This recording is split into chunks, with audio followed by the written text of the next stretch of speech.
Bonjour, bienvenue dans ce point bourse du 31 mai 2024. Alors aujourd'hui, on va parler des chiffres, notamment de l'inflation, qui sont tombés à la fois en Europe et aux États-Unis. On verra rapidement le CAC 40, les quelques variations, et puis une action peut-être très intéressante à acheter lundi, qui semble intéresser pas mal d'investisseurs avec des volumes très, très, très forts en fin de séance. Alors comme d'habitude, avant de commencer, je rappelle que les informations et analyses données sur cette chaîne sont données à titre indicatif et ne peuvent pas être considérées comme un conseil en investissement. L'investissement en bourse est risqué, vous êtes responsable de tous les investissements que vous faites. Alors aujourd'hui, il y avait les chiffres sur l'inflation, notamment en Europe et aux États-Unis. Et c'est plutôt l'inverse qu'on attendait, mais finalement, c'est l'Europe qui a eu un petit rebond. On était à plus 2,4 le mois dernier d'inflation en annuel sur toute la zone euro. On attendait un petit rebond à 2,5, finalement on a eu 2,6. On voit que là on a un début de petit rebond d'inflation européen. Pas forcément une bonne chose en vue des baisses des taux. Il y aura au mois de juin la Fed et la BCE qui devraient annoncer leur décision. Si pour la Fed c'est quasiment cuit, on sait qu'on n'aura probablement rien au mois de juin. Il faudra attendre la fin de l'année. Pour la BCE, on l'attend peut-être la première baisse des taux. Donc ça, c'est pas forcément une bonne nouvelle. Et puis les PCE Core, notamment sur les ménages aux États-Unis, on était à 2,8. On s'attendait à 2,8 et c'est exactement ce qui est tombé. Alors les marchés l'ont plutôt bien apprécié. Donc des chiffres qui confirment que l'inflation va plutôt dans le bon sens, même si on a toujours eu une inflation résiduelle importante aux États-Unis. En tout cas, les marchés ont été plutôt rassurés par ce chiffre qui pourrait confirmer donc la baisse des taux en fin d'année sur la Fed. On regarde les indices étrangers avec notamment le Dow. Alors le Dow aujourd'hui qui a plus 0,2 est quasiment stable autour des 38 000. Rien de nouveau, rien de marquant au niveau des, des points pivots sur l'indice. On va passer rapidement. Le Nasdaq qui s'en sort un peu moins bien. Il y a un peu de consolidation notamment. On le voit. On a tapé aussi les plus hauts assez récents ici. Et depuis, alors avec Nvidia, forcément, Nvidia qui commence à consolider depuis 2-3 jours. Il y a pas mal de gros aussi, Alphabet, Amazon qui ont du mal. Donc on sait que le Nasdaq, c'est pour 50% les 7 gros environ. Donc forcément, on consolide, mais le marché reste haussier sur les technologiques. Et puis le CAC 40 qui prend 0,2, mais qui est toujours dans cette phase de consolidation sur le CAC, sous les 8100. Et peut-être avec l'objectif des 7820. Beaucoup de volume, c'était vendredi, c'est normal. Toujours un biais plutôt prudent sur le CAC 40. Et à ce stade, toujours en mode consolidation. Et on verra peut-être quand on sera sur les 7820 ou approchant un début de réaction. Et pour l'instant, même sur les indicateurs, on le voit en mode consolidation au niveau de la MACD. Et puis le RSI, on est à 42, on n'arrive pas à remonter petit à petit. Donc même si on a des rebonds comme ça et des chandeliers verts, on est toujours dans un mode plutôt de consolidation vers ces 7800 environ. Et pareil sous l'oblique RSI, donc on travaille, mais tant qu'on n'a pas réussi à infléchir cette dynamique, on est toujours en mode conso sur le CAC 40. On va faire rapidement les grosses variations du CAC. Alors il y a eu notamment Capgemini qui perd moins 4,4 parce qu'ils ont eu une double dégradation. Il y a deux analystes qui ont dégradé la tendance sur Capgemini. Ça baisse énormément. Alors moi, j'étais rentré récemment dessus, je reste parce que je pense que c'est toujours une valeur qui est toujours intéressante, qui est sur le moyen long terme plutôt favorable et avec un secteur qui va être porteur. Alors là, la sanction, elle a été importante, on le voit en une semaine. Mais on revient autour de la moyenne à 200 ici. Alors on a fait un petit gap qu'on va noter. Mais il y a des zones de support, c'est ça qui est intéressant. Il y a les 182, il y a les 177, il y a la moyenne à 200 juste au-dessus. Donc il y a toute cette zone-là qu'on a bien travaillé, sur lequel on a fait échec ici au mois de janvier 2023. Ou alors ici au mois de juin 2023 qu'on a fini par casser en mois de novembre 2023 et sur lequel on est revenu au mois de janvier 2024. C'est toute cette zone-là, hein, 177, 182, qui pourrait permettre quand même à Capgemini d'avoir un socle intéressant où pas mal d'acheteurs pourraient être intéressés pour du long terme. Et on le voit, hein, on a méché. Donc en cours de journée, hein, ça a été plutôt acheté. Enfin, ça a été fait rapidement dans les premières minutes. Malgré quand même le signal négatif, le gap, la dégradation, pour moi ça reste une belle valeur et un prix qui est ici quand même plutôt intéressant, hein, sous les 200, on est à 185. Donc on verra la suite, il y aura certainement un début de réaction peut-être demain et le but ça sera de ne pas trop sortir de cette zone-là, mais même si on revient ici, hein, sur les 175, ça restera je pense correct. Après si on enfonce, oui ça pourrait être un peu inquiétant. On a cette première oblique, éventuellement une deuxième, hein, sur le plus haut à tracer sur Capg. Qu'est-ce que je fais sur Capgemini, hop, ici. Mais on surveillera ça, hein, toujours les semaines à venir. Donc il va y avoir certainement pas mal de volatilité ces prochains jours. Pour moi, ça reste quand même plutôt intéressant malgré la baisse. Au niveau de ce qui a bien marché, alors Total Energy en fin de séance, ils sont bien repris. Plus 2,6, mais on le voit. Ils sont toujours dans cette phase de congestion, hein. On va zoomer. On va enlever le petit dessin. C'est ça, c'est les plus hauts de plus en plus bas. Le support autour des 65 qui est racheté. Donc c'est les petites flèches, hein, qu'on va enlever également. Et ce qu'il faut attendre, c'est qu'ils sortent un petit peu. Il y a aussi pas mal de volume. On arrive peut-être à la fin ou à la moitié de la consolidation sur Total. Alors le Brent, on va le voir juste après, hein, qui est reparti un peu vers le bas, mais il n'a pas encore de grosses tendances marquées. Sur Total, attendre cette fin de conso, là les volumes évidemment c'est vendredi, on a souvent des vendredis très, très importants, donc on ne peut pas forcément s'y fier, hein, en termes de volume, on va plutôt attendre la confirmation et puis un niveau bien marqué, bien cassé qui pourrait nous donner un signal. Donc oui, je voulais voir aussi le Brent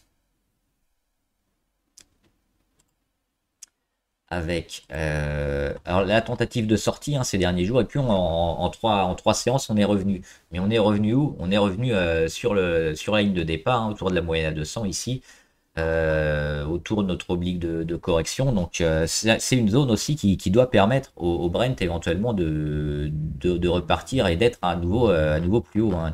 La tendance sur le Brent, elle est plutôt haussière à moyen terme. On a ici une zone bien marquée sur les 80 $. Si on enfonce les 80 $, il faudra oublier bien sûr, mais tant qu'on reste là, qu'on travaille dans les hips, l'objectif c'est de casser cette oblique, hein, sur laquelle on est quasiment, et puis d'aller retrouver des plus hauts. Alors peut-être pas sur les 92, mais peut-être autour des 90, 88. Donc il y a un petit rebond quand même qui serait intéressant, qui pourrait dynamiser un peu les pétrolières. Pour l'instant, retour à la case départ, un retour sur la moyenne à 200. On retravaille toute cette zone-là entre les 80 et les 82. Le pétrole n'a pas vraiment encore choisi son sens. Et puis un petit point sur le platine. Platine qui descend un peu ces derniers jours. Ça semble intéressant peut-être à prendre pour toujours jouer le rebond sur le platine et la hausse. Pourquoi? On le voit avec cette figure un peu long terme. On avait cassé ici, hein, le faux départ. On avait donné un bon signal au mois d'avril 2024. On a réintégré, puis finalement on casse. On casse toutes les grosses résistances et notamment la résistance des 1039, hein, qui avait bien fonctionné sur le platine.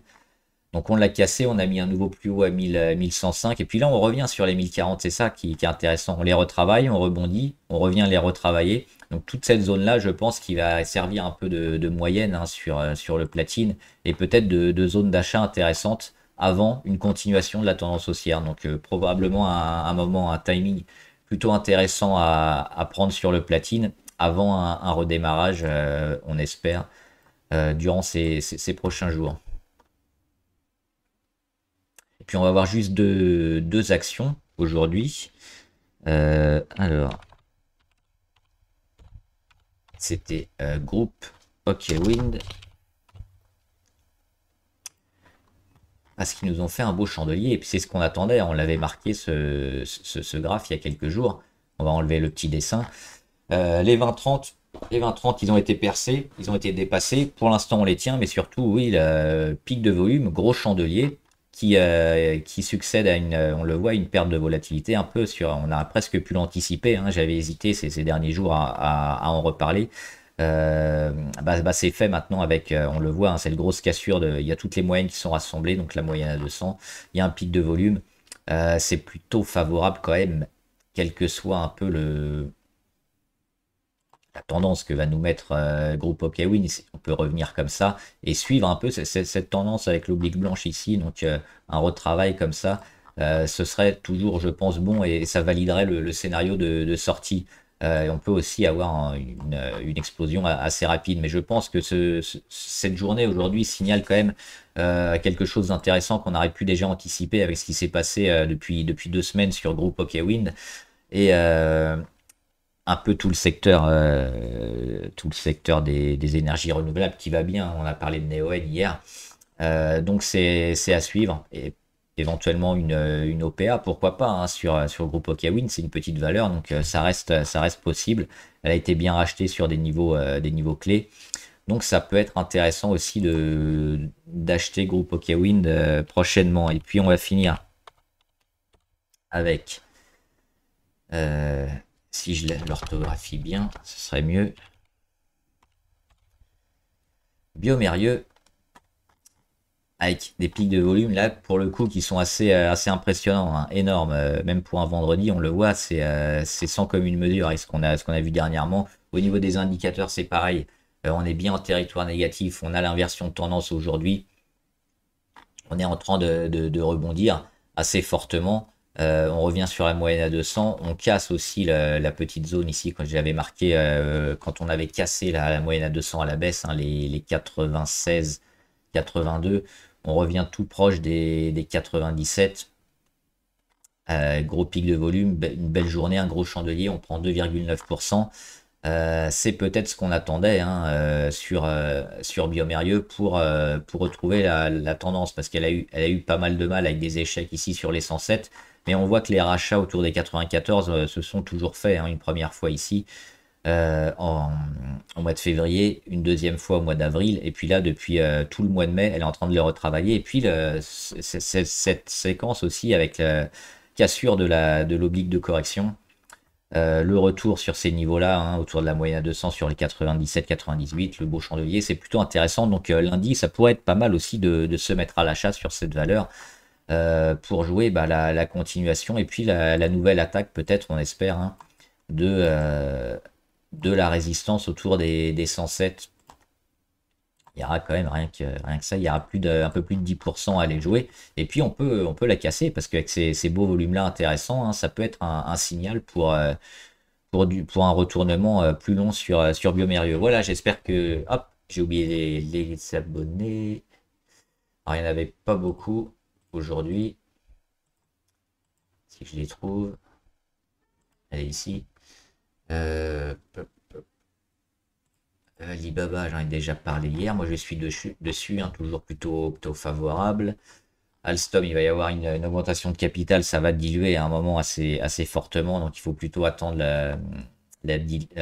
l'augmentation, hein, avant de rentrer, je pense. Fnac Darty, alors je crois qu'il y a c'est Daniel Kretinsky qui est rentré au capital il n'y a pas longtemps, hein, le Tchèque, et qui est en train de reprendre un peu l'entreprise. Ça va plutôt bien, on le voit, hein, avec cette séquence ici. Donc déjà un signal au mois d'octobre.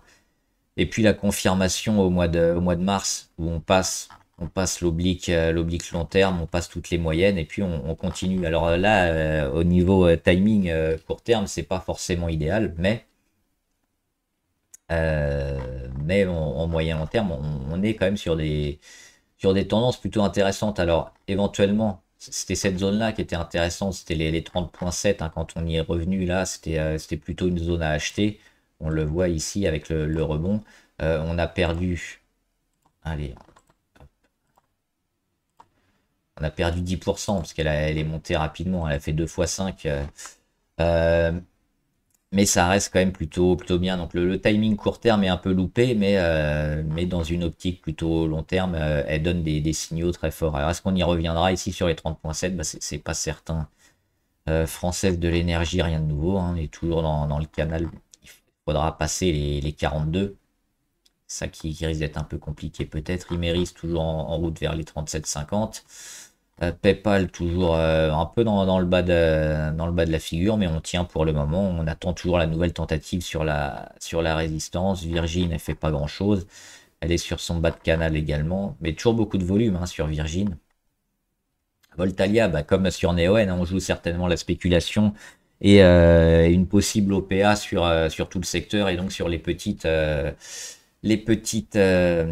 valeurs comme Voltalia. Donc hier, elle a explosé, aujourd'hui, elle continue. Il y a un peu de dette sur Voltalia qui est importante. Donc s'il n'y a pas cette spécu et puis cette possible OPA, c'est pas forcément quelque chose que j'achèterais Voltalia maintenant. Oui, on peut continuer comme ça et espérer une offre d'un gros. Ça va peut-être se dégonfler assez rapidement, donc c'est compliqué. Moi, c'est pas ma valeur favorite, hein, Voltalia. Et Zim, il y a rien à faire par rapport à ce qu'on avait dit. On attend plutôt le retour ici sur les 16 pour acheter. Voilà, j'espère que la vidéo vous a aidé. N'hésitez pas à me dire en commentaire ce que vous en pensez. Et on en discutera ici en graphe ou en commentaire. Bon trade, à plus!